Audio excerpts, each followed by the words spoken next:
नमस्ते करना, प्रणाम करना और बड़ों के चरण स्पर्श करना हमारी संस्कृति का हिस्सा रहे हैं, लेकिन धीरे धीरे यह परंपरा कम होती जा रही है। क्या हम जानते हैं ऐसा न करके हम क्या खोते हैं और क्या पाने से वंचित रह जाते हैं? अपने से बड़े बुजुर्ग, माता पिता, आचार्य, विद्वान, ब्राह्मण, अतिथि जो धर्मात्मा हो, सदाचारी हो, उनके चरण अवश्य छूने चाहिए।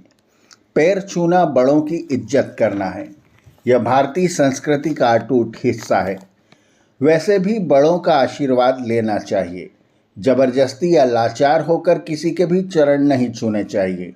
जब किसी के प्रति प्रेम, श्रद्धा की भावना उत्पन्न हो, तब पैर छूने में कोई आपत्ति नहीं है।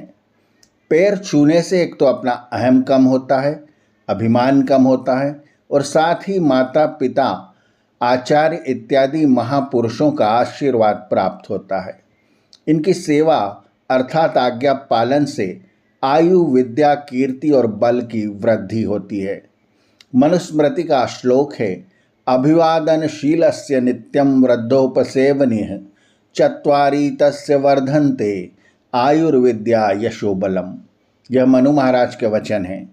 जो सदा नम्र, सुशील, विद्वान और वृद्धों की सेवा करता है, उसकी आयु, विद्या, कीर्ति और बल ये चार सदा बढ़ते हैं, और जो ऐसा नहीं करता उनके आयु आदि चार नहीं बढ़ते हैं।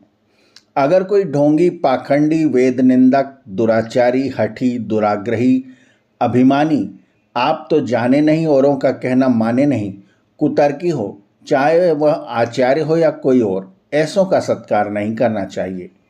ये लोग खुद तो डूबते ही हैं, साथ ही औरों को भी अविद्या रूपी महासागर में डुबोते हैं। पांव छूना तो दूर की बात है, ऐसों से बात करना भी गुनाह है। वैज्ञानिक मानते हैं कि हर प्राणी के शरीर में एक ऑरा होता है। जो व्यक्ति जिस प्रवृत्ति का होता है, उससे उसी प्रकार की किरणें निकलती हैं। प्रभावशाली किरणें हमको अपनी ओर खींचती हैं। इसी कारण किसी के प्रति प्रेम, श्रद्धा और सद्भावनाएं उत्पन्न होती हैं। जब कभी किसी के शरीर से विरोधी तामसिक किरणें निकलती है तो उससे गलत प्रभाव पड़ता है और न जानते हुए भी उस व्यक्ति से घृणा सी होने लगती है। इस प्रकार का प्रत्यक्ष अनुभव व्यक्तिगत जीवन में हम सभी करते रहते हैं। सात्विक प्रवृत्ति वाले व्यक्ति दूर से ही अपने तेज और ओज के कारण सबको अच्छे लगते हैं।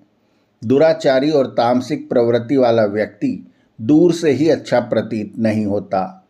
समान प्रवृत्ति वाले व्यक्तियों की आपस में खूब जमती है। यही कारण है कि धार्मिक लोग जब आपस में मिलेंगे तो धर्म की ही बातें करेंगे और अनाड़ी लोग अनाड़ीपन की ही बातें करते हैं। अतः जब प्रेम, श्रद्धा, विश्वास जैसी भावना किसी बड़े बुजुर्ग के प्रति उत्पन्न हो तो उसके पास जाकर उससे आशीर्वाद लेने यानी चरण स्पर्श करना अच्छी बात है। पांव छूने से ही किसी का आदर सत्कार नहीं होता, यह दिखावा भी हो सकता है। सच्चे मन से सेवा करना अर्थात आज्ञा का पालन करना तथा तन मन धन से सेवा करना ही सचमुच में सादर सत्कार माना जाता है। भारतीय संस्कृति में चरण स्पर्श करना अच्छा माना जाता है। रामायण, महाभारत आदि इतिहास में भगवान श्री राम तथा भगवान श्री कृष्ण अपने पूर्वजों के चरण स्पर्श करते थे, अपने आचार्यों के पांव छूते थे, ऋषि और मुनि जनों के पैर पड़ते थे। ऐसा वर्णन अनेक स्थानों पर आता है। आदर सत्कार करना ही भारतीय संस्कृति की आधारशिला है। आर्यावर्त की कहानियाँ चैनल को सब्सक्राइब करें और बेल आइकन के बटन को दबाएं, ताकि हम जब नया वीडियो लेकर आएँ तो उसकी सूचना आपको तुरंत मिल जाए। धन्यवाद। नमस्ते।